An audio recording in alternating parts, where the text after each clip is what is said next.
Hoje é a nossa segunda reflexão sobre essa nova série, Menos é Mais. Nós iniciamos semana passada fazendo uma primeira aproximação disso, pensando no movimento, uma reação que a nossa sociedade tem feito ao excesso, à velocidade, que é o movimento minimalista, o minimalismo. Essa necessidade que nós temos de eliminar os excessos para que a gente possa encontrar a essência e encontrar qualidade de vida.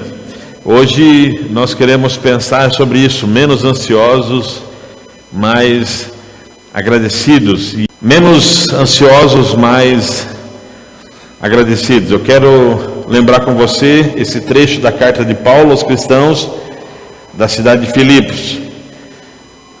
Não se aflijam, não se preocupem. Em vez de se preocupar, orem.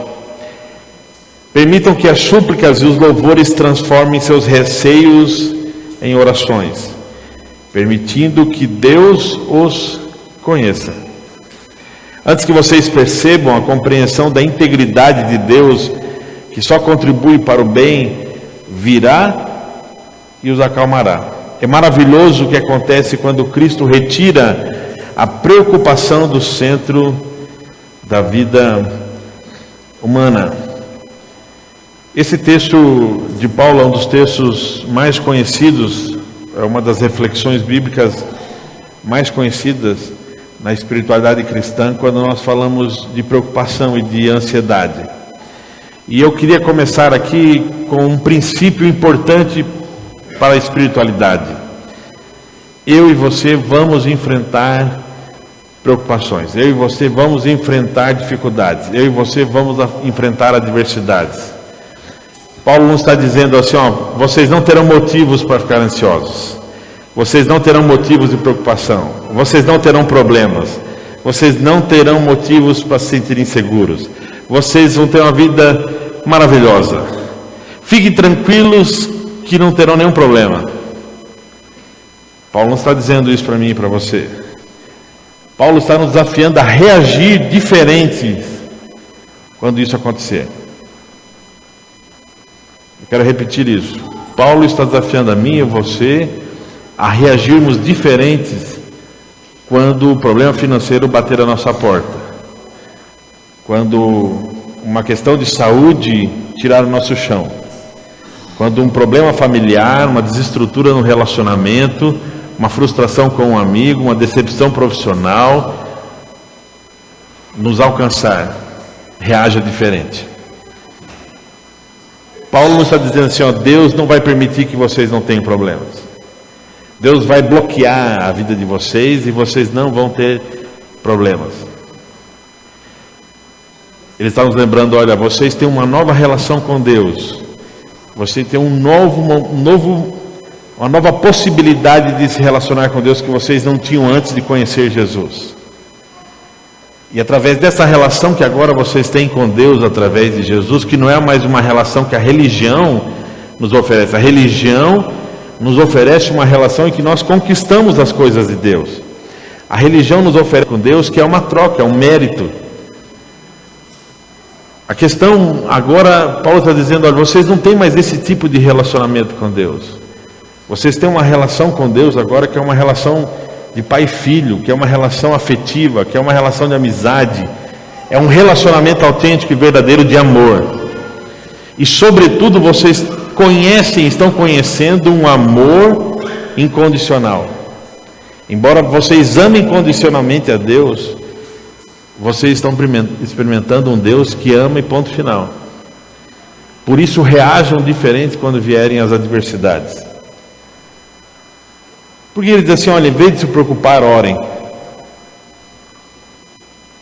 Em vez de se preocupar, orem.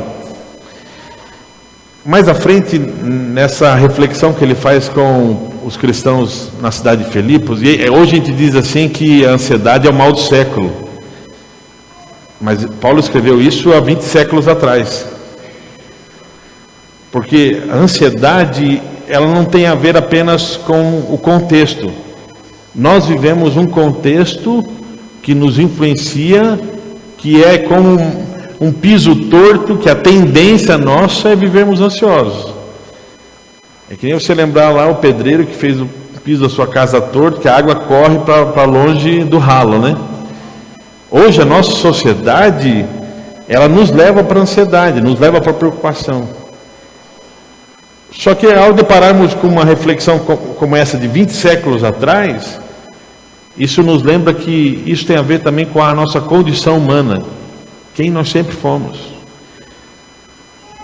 Viver ansioso, viver preocupado, diz respeito à nossa condição que foi afetada, que foi desmontada por causa da nossa separação de Deus. É o que a Bíblia chama de pecado. O termo ansioso, usado aqui, quando Paulo escreveu isso na língua grega, a ideia de ansioso aqui é estar dividido, fragmentado. A gente não consegue viver por inteiro.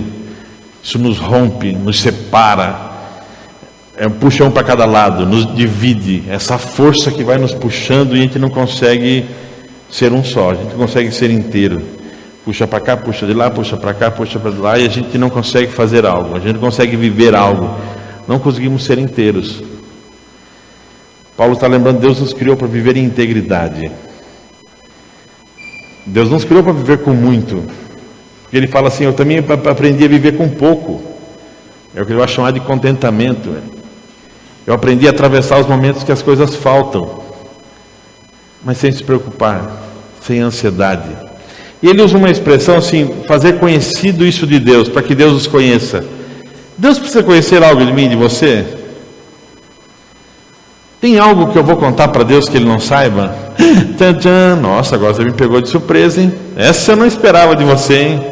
Você está se sentindo assim? É mesmo? Isso mexeu tanto com você? Isso está tirando seu sono? Isso está puxando o seu cobertor? Isso está uma pulga atrás da sua orelha? Eu não imaginava isso. A questão não é o conhecimento de Deus, porque Deus é onisciente, Ele sabe todas as coisas. Ele está tratando aqui de uma relação. Você não está a fim de construir uma relação transparente comigo, de você ser sincero comigo, de você abrir o seu coração para mim? Você não quer construir uma relação comigo em que você expõe, rasga a sua alma, desnuda o seu coração para mim? Faça conhecido de mim o seu coração. A questão não é a informação que nós damos para Deus, mas é o quanto nós entregamos nosso coração para Deus. Paulo está lembrando, você quer enfrentar a preocupação, você quer enfrentar isso que nos leva à ansiedade, isso que é do nosso DNA, do nosso original de fábrica, separados de Deus. Lembre-se da relação que você tem com Ele, construa isso com Ele, construa essa relação de transparência. Hoje nós temos muito acesso ao auxílio terapêutico. O que é a grande questão do auxílio terapêutico? É esse processo que eu e você conseguimos colocar as coisas para fora. Não sei se você já teve experiência de sentar com um amigo e a pessoa vomitou, desabafou, né? Falou assim. Aí no final assim, nossa, muito obrigado por ter me ajudado, isso me fez tão bem. Não, você não falou nada, né? A pessoa só falou. Você ouviu.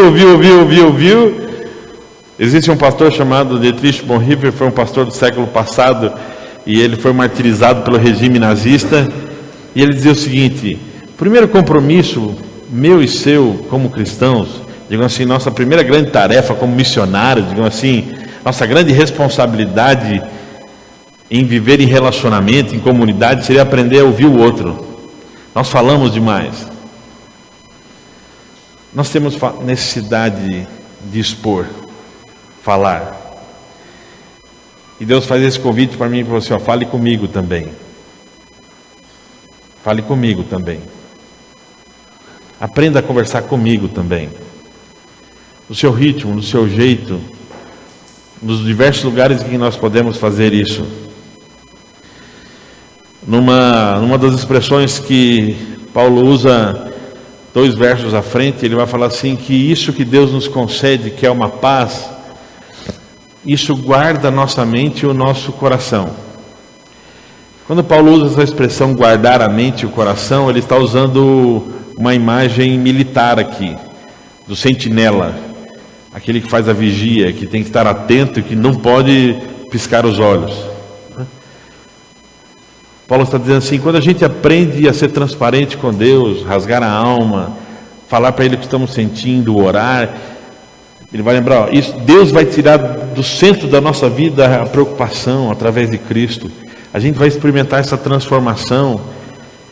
E Deus assim, Ele vai pôr um sentinela em nossa mente, em nosso coração, atento a todo instante, de olhos abertos, para que essas preocupações não voltem, fazendo a vigia da nossa mente, fazendo a guarda do nosso coração, porque elas podem voltar.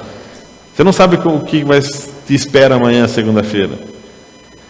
Você não sabe o que espera no e-mail que você vai abrir, as palavras que você pode ouvir de quem você ama. Você não espera o que pode acontecer na sua família. Mas Ele está dizendo assim: quando a gente consegue reestruturar o nosso relacionamento com Deus, começando por essa transparência, por essa autenticidade, Deus, Ele nos ajuda colocando essa guarda. A paz dEle vai nos lembrar o seguinte: ansiedade você não entra, preocupação você não entra. Eu aprendi a reagir diferente a você. Isso é uma condição espiritual nossa. Por isso que eu fiz questão hoje aqui de também trazer muito claro para nós as nossas questões biológicas, psíquicas, que diz respeito também não só ao nosso espírito, mas também à nossa alma, ao nosso físico. Mas o primeiro momento da nossa reflexão aqui, isso também é uma condição espiritual. Isso tem a ver com a nossa relação com Deus. Eu e você podemos experimentar a libertação da ansiedade, dessa condição nossa, do nosso coração, no relacionamento com Deus. É uma oração que eu não posso fazer por você. É uma conversa que eu não posso ter por Deus, com Deus por você.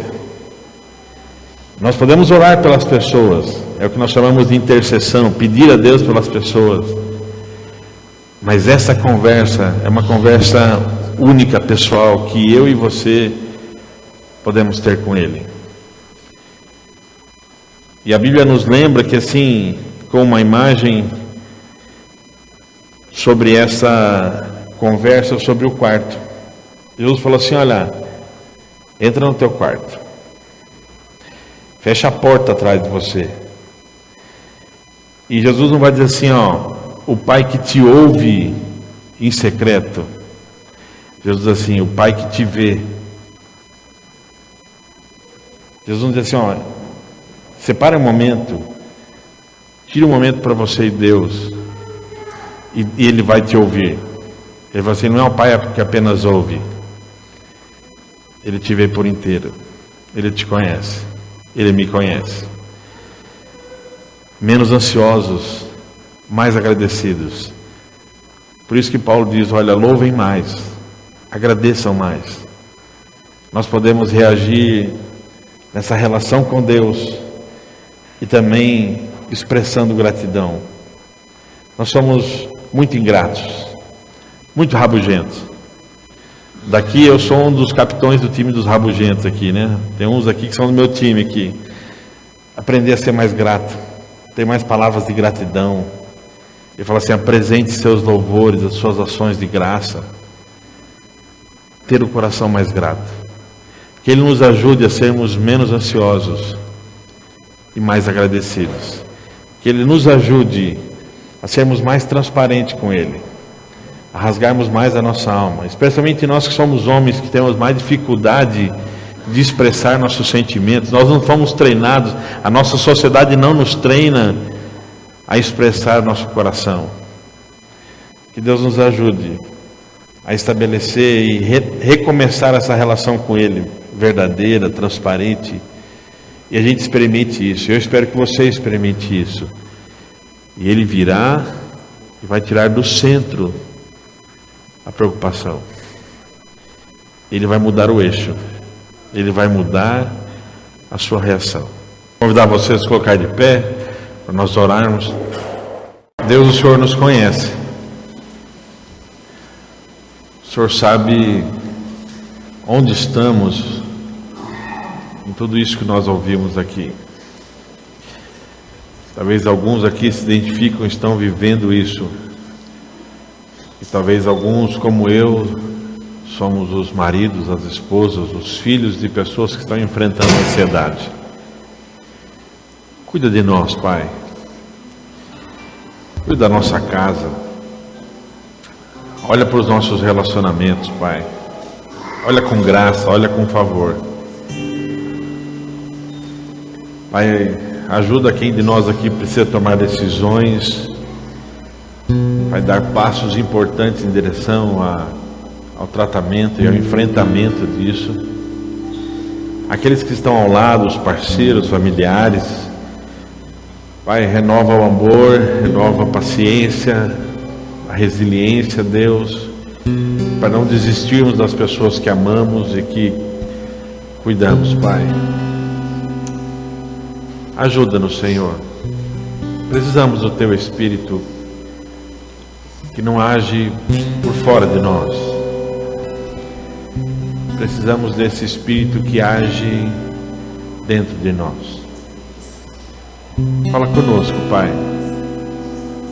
Ajuda-nos, muda a nossa história. Nós pedimos isso em nome daquele que morreu, para que a gente pudesse ter uma vida plena. Nós pedimos isso em nome de Jesus. Amém.